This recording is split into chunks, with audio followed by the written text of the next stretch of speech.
Kami ucapkan selamat pagi dan selamat hari Sabat, Bapak Ibu Saudaraku yang kasih dalam Tuhan. Bagaimana kabar saudara-saudaraku sekalian? Tentu kita semua dalam keadaan baik ya, sehat, tidak kurang satu hal apapun.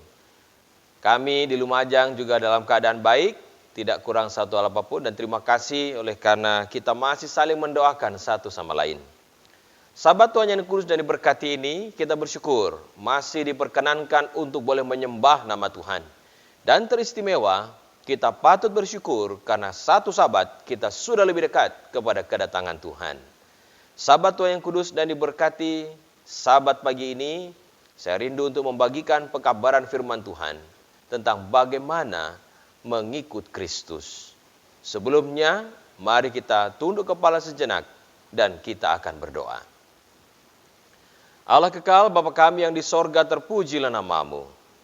Kami siap untuk mempelajari kebenaran firman-Mu, Bapa. Kami bersyukur kesempatan yang indah Tuhan karuniakan bagi kami.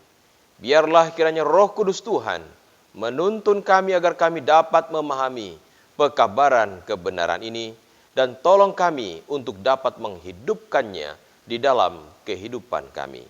Siapkan hati kami untuk menerima berkat firman-Mu ini. Terpujilah nama-Mu, terima kasih Bapa. Dalam nama Tuhan Yesus kami sudah berdoa. Amin. Pekabaran firman Tuhan pada sabat Tuhan yang kudus dan diberkati pagi ini, saya beri judul, Nopo Ayem Derek Gusti. Ini bahasa yang saya geluti sejak dari kecil.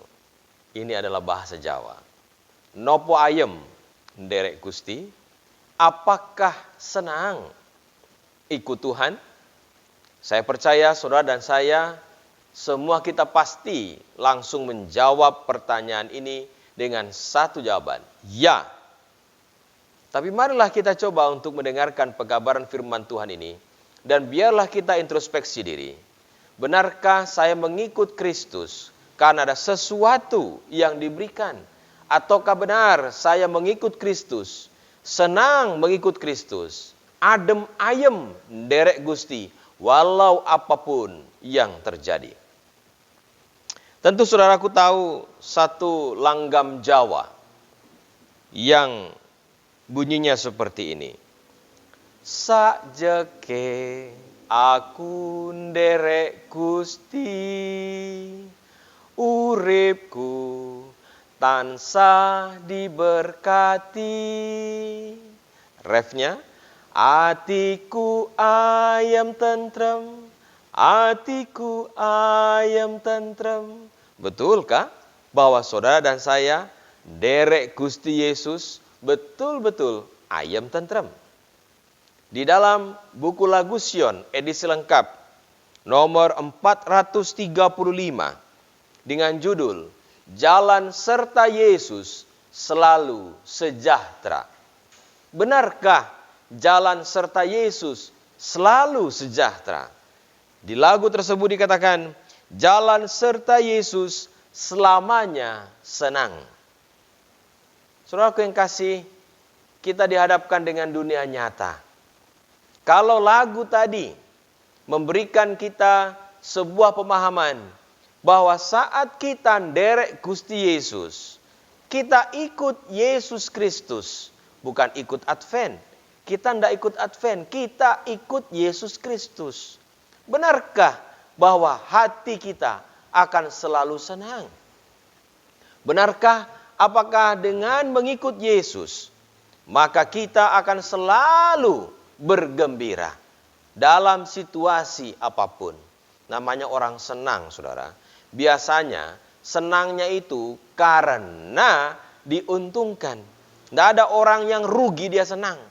Tidak ada orang yang susah dia senang. Tidak ada orang yang menderita dia senang. Biasanya orang yang senang, orang yang marem, orang yang ayem hidupnya itu karena dia dalam keadaan yang menyenangkan.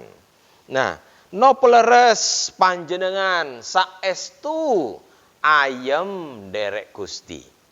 Benarkah saudara betul-betul bahagia, betul-betul senang mengikut Tuhan kita, Yesus Kristus. Nah, saudaraku yang kasih dalam Tuhan, apa sebenarnya yang dicari manusia? Apa yang sebenarnya dirindukan saudara dan saya sebagai manusia normal? Manusia hidup itu punya banyak kerinduan, punya banyak kemauan yang dicari di dunia kita ini. Ada yang mencari kekayaan, ada yang mencari kesuksesan, ada yang mencari kedamaian, ada yang mendambakan kesehatan, bahkan ada yang merindukan ketenaran, reputasi yang baik dan lain-lain. Masih banyak dari hal-hal yang saya sebutkan tadi, kerinduan seorang manusia di dunia ini. Tetapi jika kita renungkan, apakah semua yang dicari itu betul-betul menjamin kebahagiaan? Ada orang yang berusaha keras untuk bisa membeli sebuah kasur yang sangat nyaman, kasur yang empuk. Oke, dia bisa beli kasur yang empuk, dia bisa beli kasur yang nyaman. Tapi apakah dia bisa membeli tidur nyenyak? Saya yakin saudaraku, saudara dan saya semua sepakat dengan saya. Tidak semua kasur yang empuk memberikan tidur yang nyenyak. Bahkan saya pernah melihat seorang tukang becak tidur di atas becaknya siang hari bolong. Setelah lelah dia mengayuh becak sepanjang hari dengan sangat lelapnya. Apa empuk becaknya? Tidak, saudara. Keras karena besi. Walaupun ada dudukannya yang empuk, tapi tidak seempuk di rumah. Tapi dia bisa tidur nyenyak. Maka saya katakan tadi, mungkin bisa jadi kita berusaha mencari hal-hal yang kita mau, yang kita rindukan. Tapi ada hal-hal tertentu yang tidak dapat dibeli dengan uang. Saudara yang kasih dalam Tuhan, benarkah bahwa tanpa semuanya tadi yang saya sebutkan, kekayaan, kehormatan, kesuksesan, uang, dan lain sebagainya itu, kita bisa bahagia? Coba jika seandainya saudara dan saya miskin, apakah masih ayem derek Gusti? Apakah jika saudara tidak sukses, usaha apa saja gagal terus, nopo tasih ayem derek Gusti? Kalau saudara memiliki rumah tangga ndak rukun, ada mereka yang di ujung perceraian, ada mereka yang setiap hari bertengkar, bukan mencari sorga di dunia, tetapi yang didapat neraka dunia. Nopo tasih ayem derek Gusti? Apa masih senang ikut Yesus? Begitu banyak hal yang bisa dikatakan tidak sesuai dengan harapan kita. Banyak juga yang ketika mengikut Yesus digerogoti dengan penyakit yang mematikan. Banyak sekali orang yang pada akhirnya mereka menyangkal imannya. Bahkan ada yang bunuh diri, saudara, karena sakit yang diderita tidak kunjung sembuh. Ya. Ada yang nama baiknya dirusak orang. Ada yang diperlakukan tidak adil. Khususnya ketika dia menjadi seorang pengikut Yesus. Pertanyaannya adalah, nopo tasih ayem derek Gusti Yesus? Pertanyaan ini mungkin selalu ditanyakan oleh begitu banyak orang yang meragukan hidup senang di dalam kebenaran. Tapi sebelum menjawab semuanya itu, mari kita coba buka firman Tuhan. Kita coba lihat apa sebenarnya pernyataan Yesus ketika dia mengundang saudara dan saya menjadi pengikutnya. Kita buka di dalam Lukas 9 ayat 23. Lukas 9 ayat 23 firman Tuhan, katanya kepada mereka semua, setiap orang yang mau mengikut aku, ia harus menyangkal dirinya, memikul salibnya setiap hari dan mengikut aku. Alkitab katakan siapa yang mau mengikut aku, dia harus menyangkal dirinya dan memikul salibnya setiap hari. Kita buka ayat berikutnya di dalam pasal 14 buku yang sama ayat 27. Lukas 14 ayat 27 firman Tuhan, barang siapa tidak memikul salibnya dan mengikut aku, ia tidak dapat menjadi muridku. Jelas firman Tuhan yang katakan, barang siapa tidak mau memikul salibnya, dia tidak dapat menjadi muridku. Nopo tasih remen derek Gusti? Kalau saudara dan saya dikatakan tadi, mau mengikut Yesus, harus dua hal dilakukan. Pertama, menyangkal dirinya, dan yang kedua adalah memikul salib. Bapak Ibu Saudaraku yang kasih dalam Tuhan, rupanya keindahan lagu tadi tidak seindah fakta yang kita jalani. Keindahan lagu tadi, uripku ayam tentrem, saat saudaraku berbesmili, saat kita berurai air mata, saat saudara dan saya kita mengalami banyak masalah sampai mau pecah kepala itu. Betul-betul kita diuji. Apakah kita senang mengikut Yesus? Bapak Ibu Saudara yang kasih dalam Tuhan, saya akan coba kita uraikan apa yang disebutkan firman Allah di dalam Lukas pasal 9 tadi. Yang pertama, Yesus menuntut kita untuk menyangkal diri. Kita buka di dalam Galati pasal 2 ayat 19 dan 20. Galati 2 ayat 19 dan 20 firman Tuhan, sebab aku telah mati oleh hukum Taurat untuk hukum Taurat, supaya aku hidup untuk Allah. Aku telah disalibkan dengan Kristus. Namun aku hidup, tetapi bukan lagi aku sendiri yang hidup, melainkan Kristus yang hidup di dalam aku. Dan hidupku yang kuhidupi sekarang di dalam daging adalah hidup oleh iman dalam Anak Allah yang telah mengasihi aku dan menyerahkan dirinya untuk aku. Kitab Galati ditulis oleh Paulus, dan selama hidupnya Paulus telah mempraktikkan teladan penyangkalan diri. Dikatakan tadi bahwa apa yang dilakukannya sekarang bukan atas dasar kemauannya sendiri. Paulus katakan, namun aku hidup, tetapi bukan aku sendiri yang hidup, melainkan Kristus yang hidup di dalam aku. Nah, di dalam bahasa Yunani, frase menyangkal diri adalah aparnesasto. Itu berarti membantah, menyatakan tidak kepada kehendak diri yang tidak sesuai dengan kehendak Tuhan. Jadi, kalau disebut sebagai pengikut Yesus, saudara dan saya harus menyangkal diri, berarti ada keinginan-keinginan pribadi yang mungkin tidak sesuai dengan kehendak Tuhan, kita harus tolak. Nah, yang disebut dengan semua hal yang berkaitan dengan kesenangan diri tadi, dikatakan tidak sesuai dengan kehendak Tuhan, maka kita tidak boleh melakukannya. Nah, ada beberapa bentuk nyata penyangkalan diri. Ya, ada banyak, tapi saya akan coba untuk memberikan contoh 2 saja. Yang pertama, penyangkalan selera. Apa maksudnya? Saya mau nanya kepada saudara-saudara. Ada yang dulu berlatar belakang bukan Advent? Silahkan saudara-saudara menjawabnya di rumah.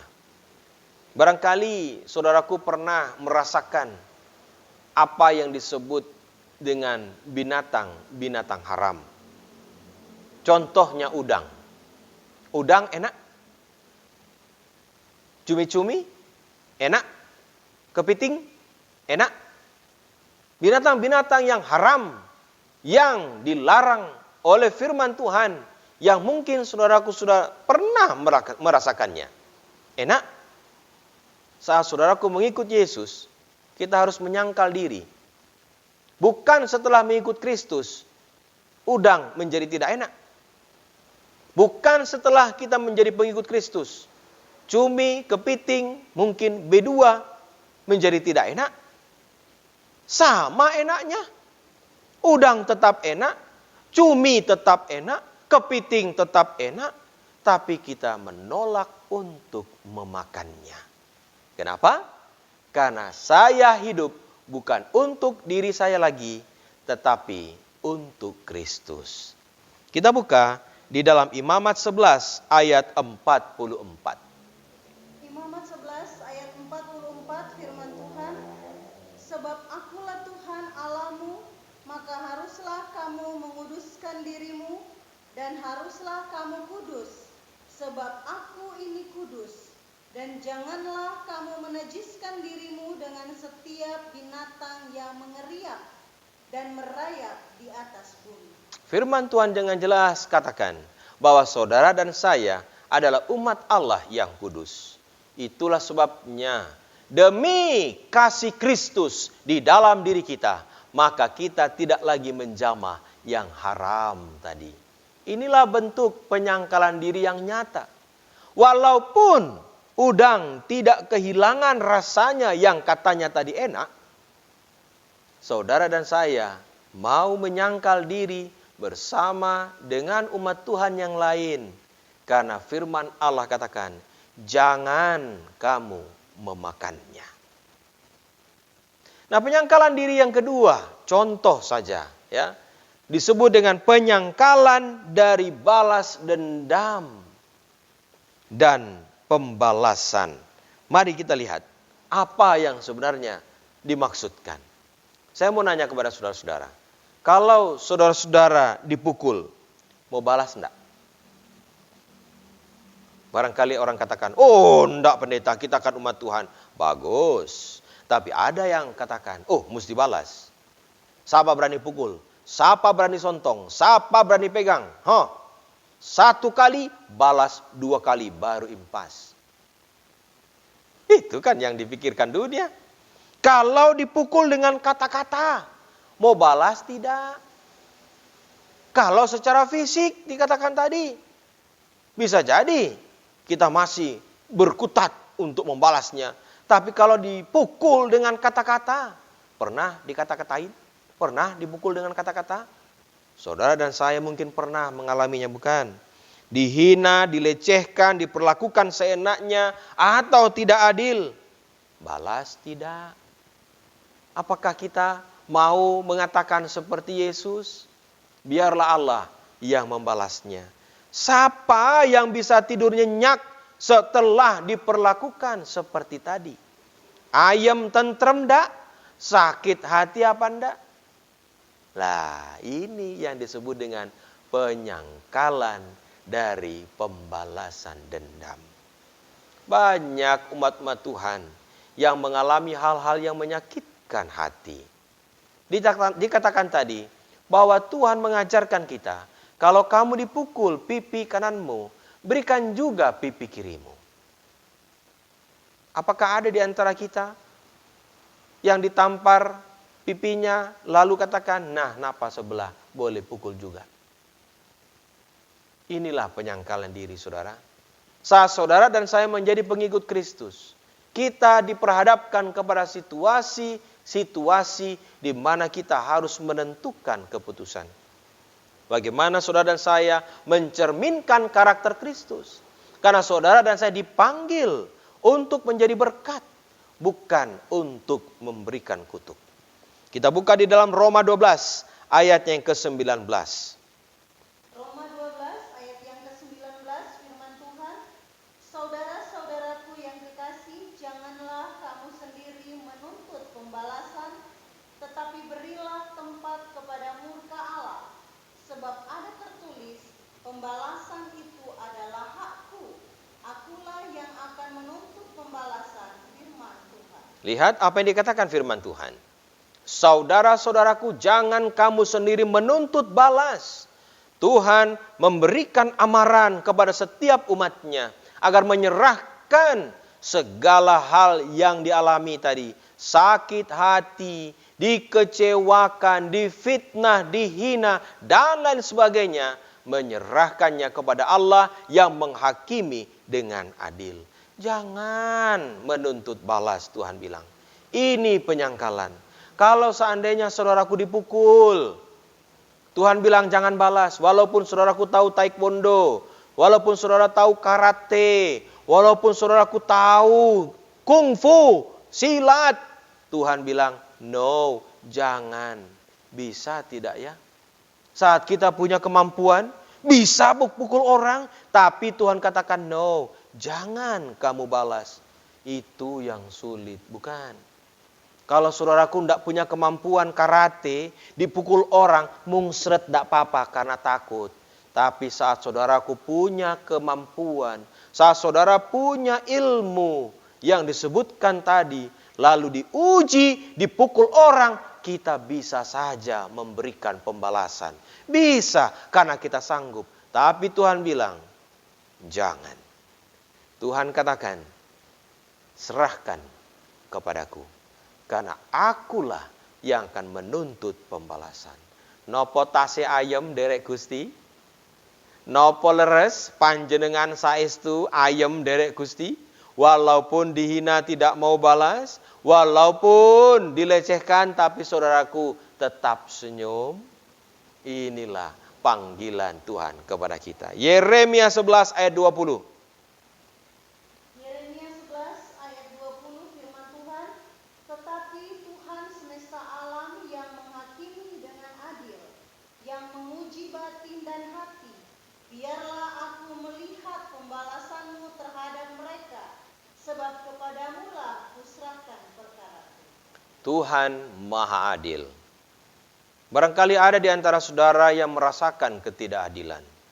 Saat saudaraku merasakan hal-hal yang menyakitkan hati, dilakukan orang paling dekat, dilakukan oleh saudara gereja, dilakukan oleh saudara seiman, dilakukan oleh tetangga dekat, dilakukan oleh keluarga, dilakukan oleh pimpinan dan lain sebagainya. Tuhan itu Maha Adil. Kiranya kita boleh serahkan segala hal yang berkaitan dengan pembalasan hanya kepada Allah. Biarlah Allah yang akan menghakimi dengan adil. Saudaraku yang kasih dalam Tuhan, panggilan kita adalah kudus. Panggilan kita adalah tinggi. Dan saya mau saudara dan saya betul-betul memahami pekabaran firman Tuhan pagi ini. Bahwa kita dipanggil untuk menjadi berkat, bukan kutuk. Yang kedua, sesuai dengan yang disebutkan di dalam buku Lukas pasal 9 ayat 23. Bahwa menjadi pengikut Kristus bukan hanya menyangkal diri, tetapi harus memikul salib. Dan itu bukan sekali, saudara. Alkitab katakan tiap hari. Dia harus memikul salibnya tiap hari. Dalam bahasa Yunani frase ini berarti airo, atau meletakkan beban di pundak sendiri dan membawanya. Apa maksudnya?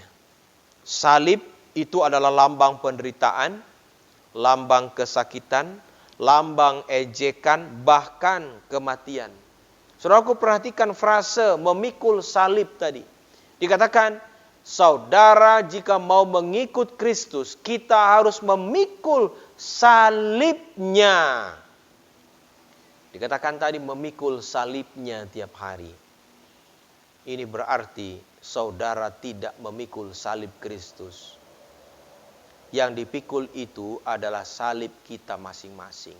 Oh, rupanya setiap orang punya salibnya sendiri. Setiap orang punya salib sendiri yang harus dipikul setiap hari. Jadi dikatakan Tuhan tidak memaksa kita untuk memikul salib Kristus setiap hari. Kenapa? Karena jelas kita tidak kuat. Saudara dan saya tidak akan mampu untuk mengikul salib Kristus yang super berat. Beban Kristus beda dengan beban kita. Saudara dan saya masing-masing punya salib yang harus dipikul. Sebab walaupun saudara menjadi pengikut Kristus, tidak akan kita menerima enaknya doang. Saudara dan saya juga akan menerima yang tidak enak. Makanya dikatakan tadi, murid tidak lebih dari gurunya.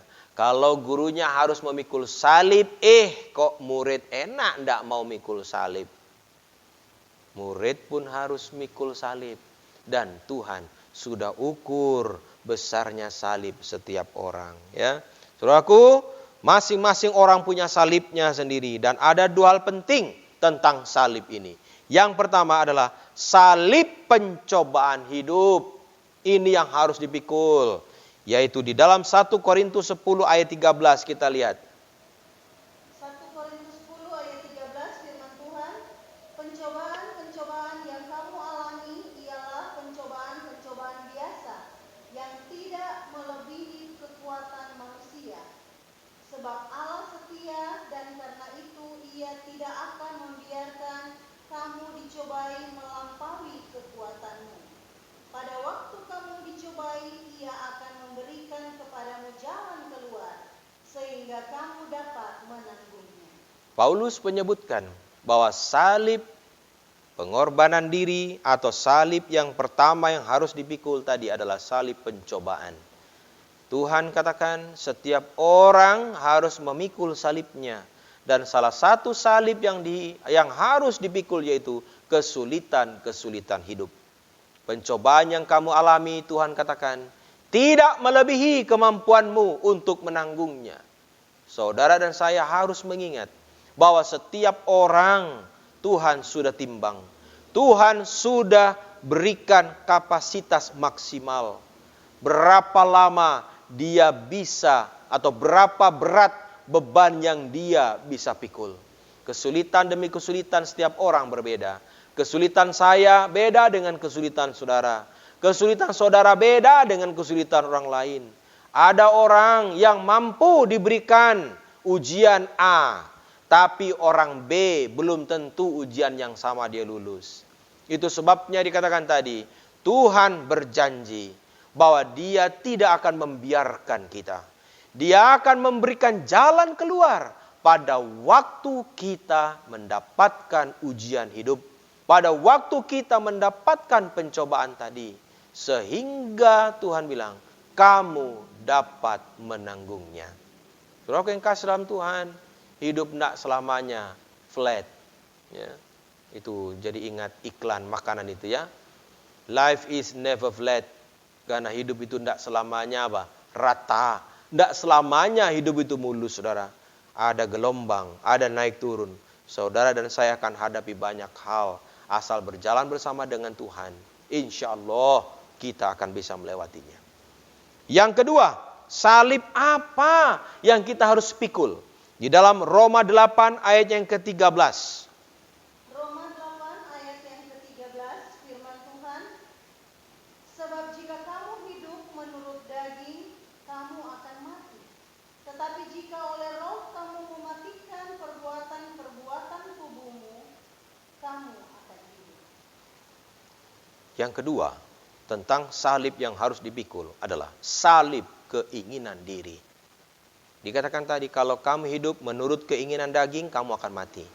Tapi jika kamu hidup oleh roh, maka kamu akan hidup. Saudara yang kasih dalam Tuhan, keinginan daging banyak. Saya tidak punya waktu untuk kita jelentreh nih satu-satu. Tuhan mau supaya kita belajar bahwa manusia punya banyak keinginan yang bersifat daging. Dan jika keinginan yang bersifat daging tadi dituruti terus, akan membawa kita kepada dosa. Tuhan mau kita menyangkal diri. Inilah yang disebut dengan memikul salib. Salib keinginan diri. Di dalam 1 Petrus pasal 2, ayat 11 dan 23, kita dengar selanjutnya firman Tuhan. 1 Petrus 2 ayat 11 dan 23 firman Tuhan. Saudara-saudaraku yang kekasih, aku menasihati kamu supaya sebagai pendatang dan perantau kamu menjauhkan diri dari keinginan-keinginan daging yang berjuang melawan jiwa. Ayat 23, ketika ia dicaci maki, ia tidak membalas dengan mencaci maki. Ketika ia menderita, ia tidak mengancam, tetapi ia menyerahkannya kepada Dia yang menghakimi dengan adil. Lihatlah apa yang difirmankan Tuhan yang telah dituliskan oleh Rasul Petrus. Yesuslah teladan kita. Saudara dan saya akan menghadapi banyak hal di dunia ini. Kita akan menghadapi hal yang menyenangkan, bahkan yang tidak menyenangkan. Hal yang menyakitkan. Tetapi Tuhan mau supaya kita menyangkal diri. Emosi harus dikendalikan. Tuhan mau agar kita betul-betul menjadi berkat, bukan kutuk. Menjadi penutup pembahasan firman Tuhan. Pertanyaan di awal khotbah tadi, rindu saya tanyakan sekali lagi. Nopo leres panjenengan ayem derek Gusti? Apakah benar saudara-saudara betul-betul senang mengikut Kristus? Dengan berbagai macam hal yang terjadi, Tuhan mau supaya kita menyangkal diri dan memikul salibnya. Bapak Ibu Saudara yang kasih dalam Tuhan, Paulus hidupnya penuh dengan penderitaan. Hidupnya penuh dengan pelayanan. Tetapi pada akhirnya dia harus mati dipancung. Apakah statement orang ini yang harus kita renungkan? Di dalam 2 Timotius 4 ayat 7 dan 8, mari kita buka dan baca bersama. 2 Timotius 4 ayat 7 dan 8 firman Tuhan, Aku telah mengakhiri pertandingan yang baik. Aku telah mencapai garis akhir dan aku telah memelihara iman. Sekarang telah tersedia bagiku mahkota kebenaran yang akan dikaruniakan kepadaku oleh Tuhan, Hakim yang adil pada harinya, tetapi bukan hanya kepadaku, melainkan juga kepada semua orang yang merindukan kedatangannya. Saudaraku yang kasih dalam Tuhan, biarlah kita boleh renungkan hal ini bersama. Paulus tidak sedikit harta yang dikorbankan untuk melayani. Begitu banyak penderitaan yang dia telah lewati ketika dia melayani sebagai Rasul Allah. Tetapi apa yang didapatkannya?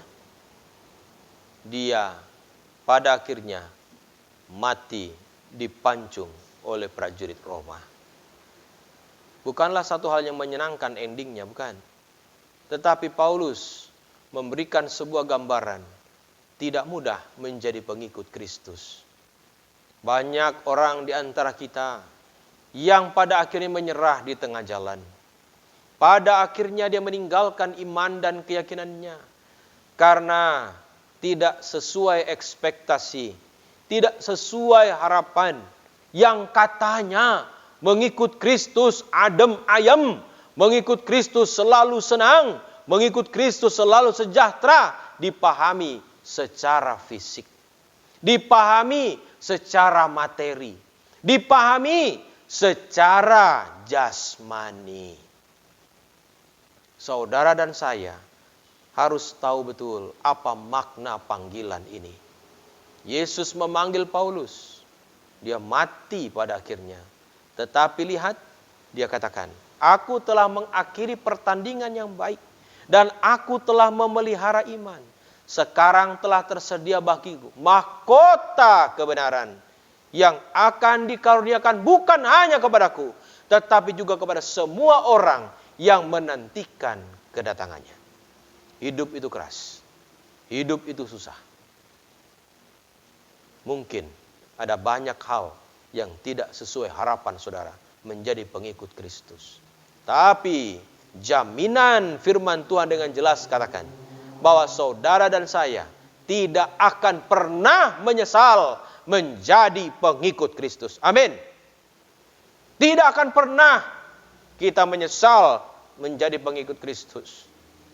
Karena jaminan keselamatan itu ada. Pada akhirnya kita akan tersenyum dan tertawa lepas. Karena kita yakin. Benar-benar yakin. Atiku ayem tentrem nderek Gusti. Ayat terakhir di dalam Roma 8 ayat 18. Roma 8 ayat 18, sebab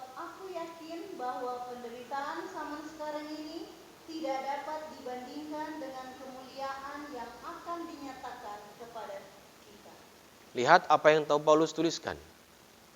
Sebab penderitaan ringan, dikatakan, penderitaan ringan sekarang ini yang aku alami tidak dapat dibandingkan dengan kemuliaan yang akan diterima nanti. Tetaplah setia, saudara. Saat saudara dan saya menghadapi banyak hal yang mengecewakan, saat saudara berhadapan dengan mereka yang menyakitkan, saat saudaraku menghadapi penyakit, saat saudaraku menghadapi masalah, apapun itu, percayalah, ini hanya permulaan. Satu saat kelak, janji Tuhan itu pasti, bahwa kita akan mendapatkan kebahagiaan bersama dengan Dia di tempat yang Dia telah sediakan bagi kita. Semoga Allah menolong saudara. Semoga Allah memberkati kita dan menjadikan kita umat-umatnya yang adem ayem, nderek Gusti Yesus. Amin. Mari kita berdoa. Terpujilah nama-Mu Tuhan Allah kami, Bapa yang di sorga. Kami percaya bahwa Engkau Allah yang memperhatikan kehidupan kami.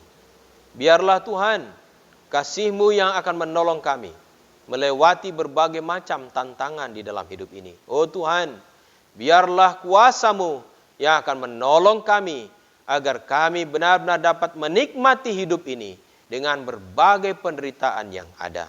Oh Tuhan di sorga, terima kasih. Menjadi pengharapan kami satu saat kelak. Pengharapan itu benar-benar nyata bahwa kami akan bersama-sama dengan Engkau di dalam kerajaan-Mu. Terima kasih Tuhan. Jadilah kehendak-Mu dalam kehidupan kami. Dalam nama Tuhan Yesus kami sudah berdoa. Amin. Terima kasih banyak atas kebersamaan kita. Semoga Tuhan memberkati kita. Amin.